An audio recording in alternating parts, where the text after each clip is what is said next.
College Reunion, Success and Simplicity. Sa isang college reunion, nagkita-kita ulit ang mga alumni, mga doctor, abogado, business owner. Lahat successful na, dumalaw sila sa dati nilang professor, kwentuhan sila about sa career life pamilya, pero napunta rin sa topic ng stress pressure at habol ng habol sa success. Habang nakikinig lang si Prof, ngumiti siya at sabi, "Wait lang guys, kukuha lang ako ng kape." Pagbalik niya, may dala siyang isang malaking pot ng kape at tray na may iba't ibang tasa. Walang magkakapareho.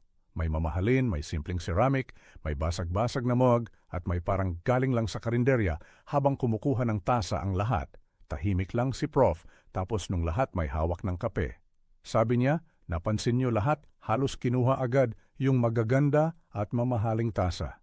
Ung plain at simple na iwan, normal lang na gusto natin ang best. Pero minsan, doon nagsisimula ang stress. Tumingin si Prof sa mga tasa, tapos sabi niya, "Yung tasa hindi naman nagpapasarap ng kape.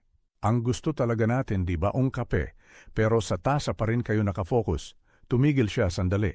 At sabi niya, "Ang buhay ay parang kape. Yung trabaho mo, bahay, pera, status, yan yung mga tasa. Oo, importante sila, pero hindi sila ang essence ng life. Ang problema masyado tayong nakafocus sa tasa. Kaya hindi natin na-enjoy ang kape."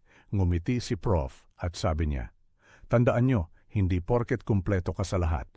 Masaya ka na, pero yung marunong magpasalamat at mag-appreciate sa meron sila, sila talaga yung masaya." Huwag kalimutang mag-subscribe sa aming channel at i-click ang notification bell. Share nyo rin sa inyong mga kaibigan kung napabilib kayo sa kwentong ito.